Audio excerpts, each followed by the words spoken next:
Hey there, I'm Matt Tommy, and over the last 10 years, I've helped thousands of Christian artists all over the world start thriving spiritually, artistically, and in the marketplace, while at the same time building my own super successful art business. If you're ready to bust through the roadblocks that have held you back for years, create the work you love, and really live the life you know God created you to live in His kingdom, then you're in the right place, my friend. Now with over 500,000 downloads, you're listening to the Thriving Christian Artist Podcast. Well, hey, my friend, welcome to the podcast today. You know, one of the things I love doing as an artist and an entrepreneur is learning from people who are not artists, because I think, especially in the business realm, having other people's history, having their experience, having the wealth of knowledge that's in them, not doing art, but doing business in other ways, really helps to give me a different perspective on what God's called me to do as an artist and as a creative. Today's guest is actually a guy who I've known for quite a while, Don Long. Don is the husband of a great artist friend of mine, Cindy Long, who some of you may know, who's come to our conferences over the years and all this kind of stuff. Just it's neat how the Lord weaves our story together. And Don has this great history of not only being a serial entrepreneur, but also being somebody that leads others, coaches others in their business success, has sold a couple of businesses for millions of dollars, and just has a really great understanding of not only how business works and how sales works, but also how the kingdom of God works and things we can do as artists to begin to step into those things. Now, we're going to be talking today primarily about sales and relationship building and things that we can do in the process of building our business to really make a difference. And I think you're going to love this interview with Don. So I'm going to get out of the way. Here's my friend Don Long. And remember, you can get all of his books and all the resources that Don has, just like normal, down in the show notes here on the podcast. All right, here's Don. Well, hey, my friend, I'm so glad that you're with me on the podcast today. Super excited to bring you a friend of mine, Don Long, who is not only a business guy extraordinaire for many years, but also just a kingdom person through and through that really gets this connection of business and what God's doing in the kingdom. Don, so glad that you're here with me, man. Welcome. Matt, it's exciting to be here with you and your audience, and just look forward to unpacking, hopefully, some answers people are looking for today on the podcast. Absolutely. You know, as we were coming on today, we were kind of reminiscing a little bit. Your wife, Cindy, and I have known each other for a lot of years. She is an incredible artist. We've met several times through the years, but never had a chance to connect like this. And it's just so great to hear your story. I wanted to bring our listeners into that. Give them a little thumbnail sketch of what your life has looked like the last 30 plus years in business. Okay. Basically, over the last 30 years, I either founded or co-founded 6 different businesses. And the majority of those, 4 of them were smaller endeavors, probably $500,000 a year or less endeavors. And out of the 6, 2 of them became multi-million-dollar companies. One of them I sold in the early 2000s. And then the next one I built up until 2018, and it built into the top 1,000 companies in the United States in our particular genre of business. So we were in the top 1% of the companies we competed against all over the United States. And primarily our market was in North Carolina, from the Charlotte area back to the Raleigh-Durham market. That's where I live. And so out of that, I really had gotten to... I really wasn't thinking about selling my business, to be honest with you. I had started writing my first book, which is on sales. A friend of mine, I don't know if you know Owen, but he was a worship leader at a church here locally, and he started his own business. I'll tell you a little bit of that story. Maybe that'll kind of lead into some of this. Yeah. But he didn't think he could sell because he's kind of a left brain. Musician type. He's a world-class lighting guy. He could do lighting for Led Zeppelin, like he's that good, right? And so he's really good at what he does, but he was starting an online business. And because he's my friend, he'd been my friend for 8 or 10 years. We met over coffee, and he said, I don't know how to sell. And I'm like, selling is just building relationship. It's not really, it's not really that. And so what I did is I took my iPhone and I started thinking, I said, tell you what I'm going to do. I'm going to think about the top 15 things that we've done over the last 30 years in the companies. And I'm going to record them on like 20, 30-minute voice memos, kind of like a TED talk. And I'll send them to you and you can just do it. Well, I started doing that, and within 6 weeks of doing that, his business exploded, and he had too many clients in 6 weeks. And so then he came into the coffee shop, and they said, "You need to write this book and get it out there for other people who don't know how to sell or don't think they know how." Yeah. And so that was kind of a cool success story. So when that happened, I started really kind of envisioning maybe doing some more business consulting and coaching with people. And I love the kingdom, and I love, love people to prosper. And they kind of that's been my world. My life's mainly been in business. My wife, she tiptoes through the tulips like most artists do. And I'm the business person in the household. So, but anyways, that's kind of my story in a nutshell. I love it. I love it. My introduction to sales, I have to kind of say I relate to that guy. After being in ministry and being an artist, and then I had my own marketing company for a number of years in Atlanta. So I always leaned on memories of my granddad. My granddad was like a salesman extraordinaire in insurance for years and years and years. And this was in Middle Georgia. I can remember he and my dad, who took over his business, they would ride around Middle and South Georgia. And I would be like, "Daddy, what did y'all do today with Papa?" He said, "We just went around and visited people. We just went around and sat on the porch, and we went and saw this man and his business, and we ate peanuts and threw them on the floor and all that." And I was just like, what is this thing of just going around and visiting people? But I realized that more than a great salesperson, my granddad was a great connector. And as I began to adopt that in my own life of just, putting relationship first and realizing that the sales are the fruit of relationship, all of a sudden that really started transforming my business and the way we do things. And so I want to ask you, I guess, as we lean into this with artists today and folks that are kind of coming into this maybe for the first time and that sort of thing, so many people are, easy prey, if you will, for sell your work online and, this trick and this fad and this sort of thing. And I'm just kind of I'm open to all the technology and we use it in our business every day. But at the end of the day, Don, sales is about connection and relationship, isn't it? Absolutely. Absolutely. I have, I was just kidding with you because one of the things that I cover in the Sell or Don't Eat book is there's one on rapport. And rapport is all people prefer others reflecting themselves back to them. That's what rapport stands for. And what I started teaching when I came to this realization in the last company that I ran, it was probably 14 years ago. And what I started teaching all of my team, because we had many quote unquote salespeople. They weren't necessarily salespeople, but some of them were account managers. Right. So they managed a book of business. So they did sell work. And so I had probably, 8, 10, maybe even up to 12 people when I sold the company that were technically not all called salespeople, but they'd sold. And so what I got out of that was that really all people want to be communicated to the way they want to receive communication.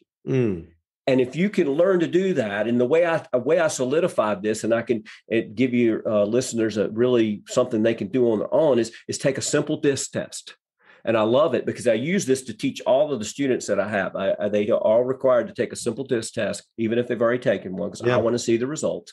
And this is what I did with Owen, the guy I was telling you about. And so what happened is that I have like a 7-step system that kind of come out of the Blueprint of God. It's not in my sales book. It's actually in the Blueprint of God book that I wrote. And what ended up happening is that I started talking to him about his desires and I started in his dreams, and I started talking to him about his strengths. Yeah. And those are the first 2 steps. And once he found his desires and that he actually had the ability, the strength that God had already put down inside of him to manifest them, he went crazy and just started taking a lot of action, and his business exploded within a 6-week period of time. And it was amazing to me to watch. I knew the things worked because I'd been running companies for years with them, but it's amazing when I coach someone outside of my own company. Yeah. And it's just, they believed exactly what I said. He just listened to what I said and went and did it. Yeah. And it just transformed his life. And, the key to sales, it's just what your grandfather taught you through his actions. Right. There's no deeper way to get sales than to deep this connection you get with people. Right. Right. And whether that's online or whether that's in person or an art show or going by and, I still do that when I'm going to be in an area where I'm in a gallery or somebody's a client of mine. I'll call them up and say, hey, I'm going to be in the area. Can I just stop by? And I'm always amazed at the difference that makes. But I was, one of the things as you were talking, I'm thinking about our mentoring program and, the transformation that we see all the time with people. And so many times I think it's people feeling like they finally have permission to be the person that God created them to be, because I've just found over the years, it's really hard for people to build relationships, especially in a sales environment, without that confidence. Mm-hmm. And our confidence, we know, comes from the Lord and our identity in Him. But if we've spent our whole life doubting the design of God in our life, then when it comes to sharing that uniqueness and sharing that design, we're kind of behind the 8 ball. So talk about that whole confidence and rapport thing, because I just see a really strong connection in that. Yeah, the whole thing is just really, I want to go back to the DISC test. Yeah. Let's say that in the DISC model, and if you're the people listening, some of them don't understand it, you can just go online. I think just an average test costs $20 or $30. You ought to take it. And what it ended up telling you is, let's just say that you're an I, for instance, in the DISC. Well, you'll get a list of information about you. And if you're prophetic at all, or you don't even have to be prophetic, you're just going to read your mail. Right. And you're going to think, how do these people know this about me? You're going to be shocked. And it gives you a list of your strengths. It also gives you a list of your weaknesses, so you know what happens when you're under pressure. And that's the only reason you need to focus on that. You should focus only on your strengths, because that's the way the Lord made you. The perfect part of that test is the perfection that He made you is your strengths. That's good. That is the perfection from the Lord. So what happens is, if you're an I, you want to study the other 3, because that's only 1/4 of humanity, basically. Yeah. And you'll be primarily one and secondarily some of the others. So you do have parts of all of them in you, because we come from 2 parents, 2 sets of parents and grandparents, so on and so forth. But what ends up happening is you want to get comfortable with the way you are. Just who you are. Yeah. That you're fearfully and wonderfully made, and that you are a powerful person, and you're confident in who Christ made you first. Yeah. When you start exuding that, and then realizing the other 3 communication styles, we'll call them, right, knowing what they are. So when I go in a room, I know within 60 to 120 seconds who I'm talking to. I know by the mannerisms. I know by the tone. I know by whether they're fast or slow speaking. I know by the way they hold themselves, because all this is all learned stuff that anyone can learn. Sure. And this is because sales is really about communicating and connecting, right? Yeah. It's not about sales. Right. You're not buying. We're connecting. Right. And that's the way people should look at it. And so when that happens naturally, because you know who you are, that's the key, is your identity is key. You have to know who you are. And then when you know who you are, when you go in the room, you understand that maybe you're talking to Mr. C or Miss C. And you know that they like to be communicated this way. Remember, the premise is everyone wants to receive communication the way they want to be communicated to, not necessarily the way you communicate. Yeah, yeah. That's and when you get that, I mean, if you raise kids, you figured this out. That's right. Hopefully. Can't talk to one the way you do the other. Well, right? Yeah, because it's like I got 2 daughters, and you would think they come from the same 2 parents, and they are night and day, dude. Did they come out of the same parents? Is what you're thinking when you're raising them, right? But that just goes back to the God factor in them, if you will, and that everyone has, whether people recognize it or not. And most of your listeners will get this. Everyone has a God factor, because every human comes from God. Yeah. No matter whether they believe it or not. And that God factor is the way they want to receive communication. So if you could figure that out just by a simple DISC test, then you're so far ahead of 90% of people, because you understand and you get better at this. And, some of the prophetic people, I consider myself prophetic. Some of it's easier for me to pick up on. But if you do it enough, even a blind hog can find an acorn every now and then. Right. You'll learn the style. You'll learn, hey, I'm talking to Matt. He's a high I. I need to move a little faster. I need to be a little bit more animated. Or I'm talking to Stevens, one of my best friends. He's a C.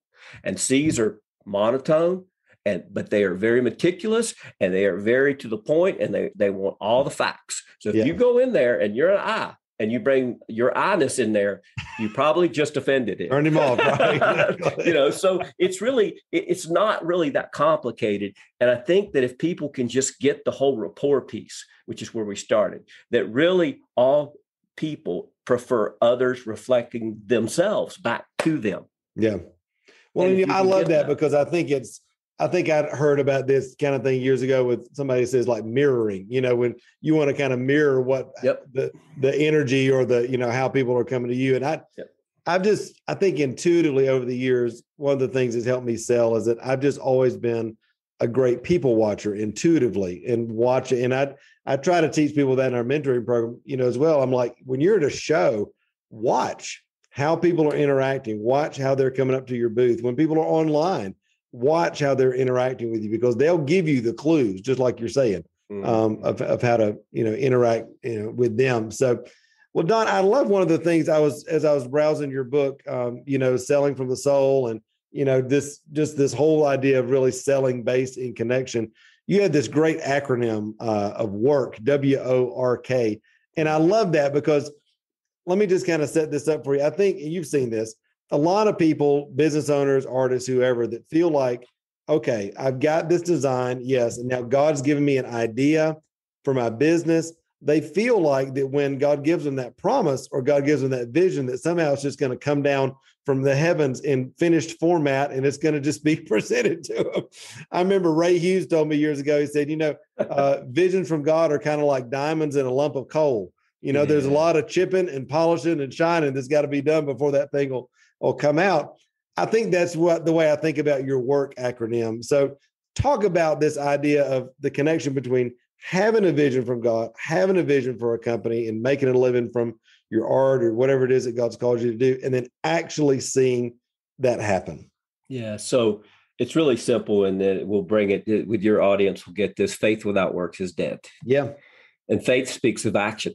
And so one of the mentors I had early on in my life, actually in the early 80s, he did a talk, and I kind of took the work thing from him. He did a talk, and it was called WORK. It had periods after each letter. Yeah. And this is where I came up with that because it so impacted me. And I grew up on a farm as well, a family farm when I was little. So I knew about work. And what I realized is that, and I've taught this to my daughter since probably my youngest was in diapers, because I started really understanding this is the way to tell people how to do this. So life is about who you become, not what you gain. And so if you go and take action with the design you have, with the piece of art you developed, with the business you're developing, and you go apply yourself and get that art piece in front of enough people, someone is going to connect with it and they're going to buy it. But if you sit and wait for people to come to you and wait, then you're going to get what all people that wait for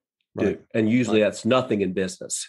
It's not the same in the kingdom. The kingdom, there are times where you wait, but in business, you have to take action. Right. And really the work piece for me is you don't have control over a lot of things in life. We ought to, this past 2020 has shown us how much control we have over our lives with all the stuff that's went on. But you have control over your actions.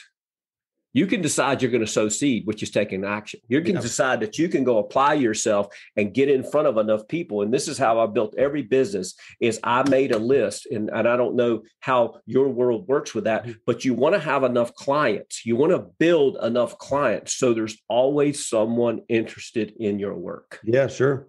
And it's really as simple as that. And then you go and keep building the relationships like your grandfather did. We're just going to go out and visit with people, and you go to your shows and you show up at the places that you show your art, however that works in your world. And you do that enough. And what happens is you start, just like what happened with your business when you were doing primarily art, people started coming to you. You started attracting and drawing the clients that you did. Why? Because you worked hard first. You released your faith through your works. And this is what James says. You show me, you can't have faith without works, is basically what he's saying. He said, I will show you my faith through my works. Yeah. Come on. And so what happens is that when I'm working, I'm moving with the Creator. I'm moving with God. because God is moving, dude. Let me tell you something. The universe has not stopped creating, and it's been running at 86,000 miles per second since he spoke light into existence. That's right. And so you talking about busy. I think people are going to be shocked when they get to heaven. Heaven's going to be a really busy place. What do creators do? They create. Hello. And this is what's so fun about what we're doing here, and the people that are getting to listen to this. Just be your creative self. You don't have to be Matt Tommy, or you don't have to be whatever other person you think. It's okay to have mentoring, and I'm big on mentoring, but really, I love mentoring people nowadays, and I always remind them of who they are. Yeah.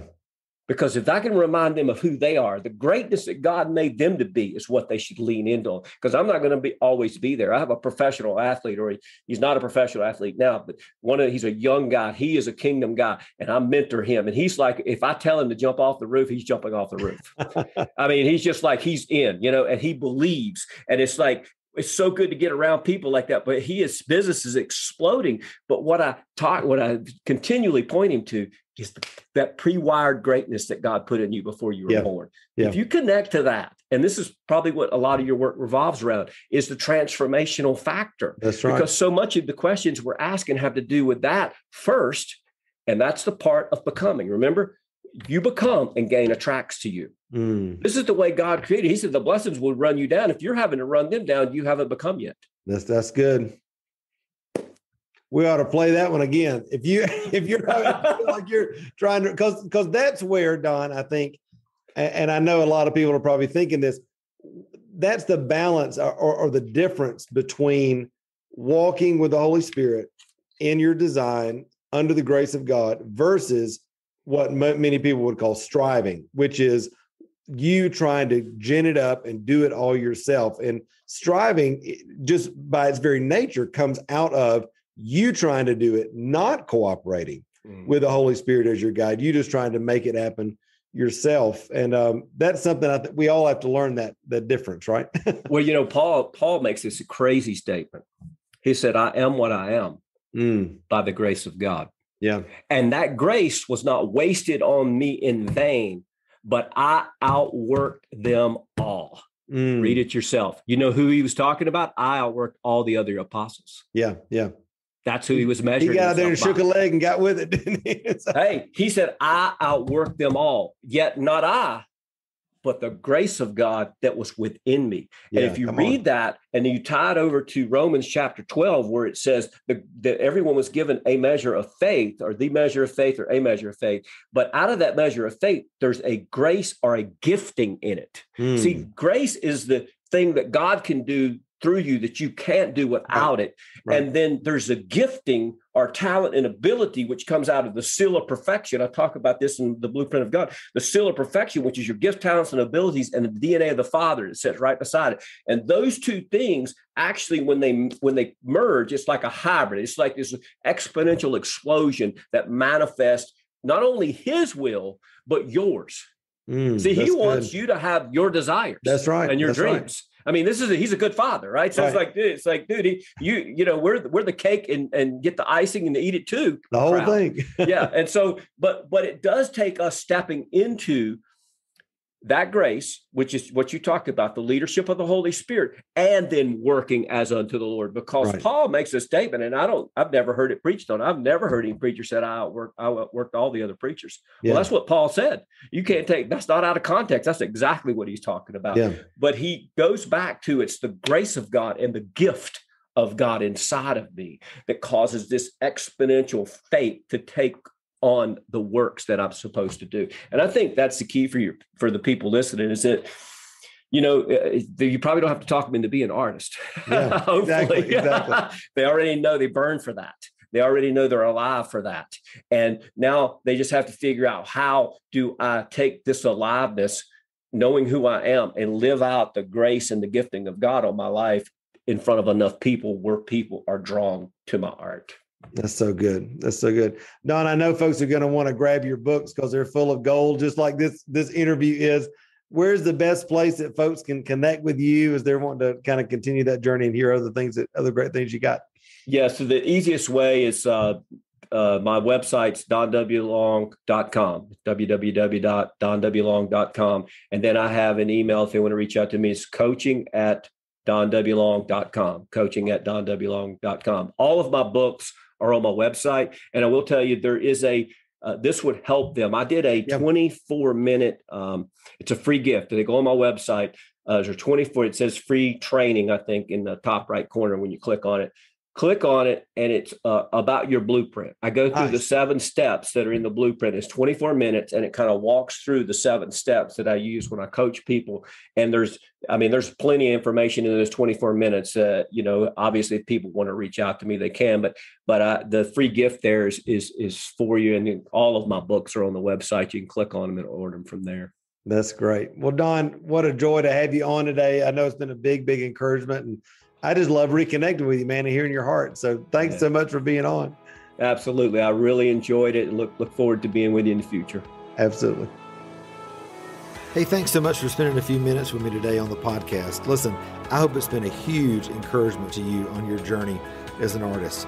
Hey, also, before you leave, make sure to hit the subscribe button so you don't miss any of the other episodes of the Thriving Christian Artist podcast. And also, be sure to connect with me on Facebook, Instagram, or at my website, which is matttommeymentoring.com.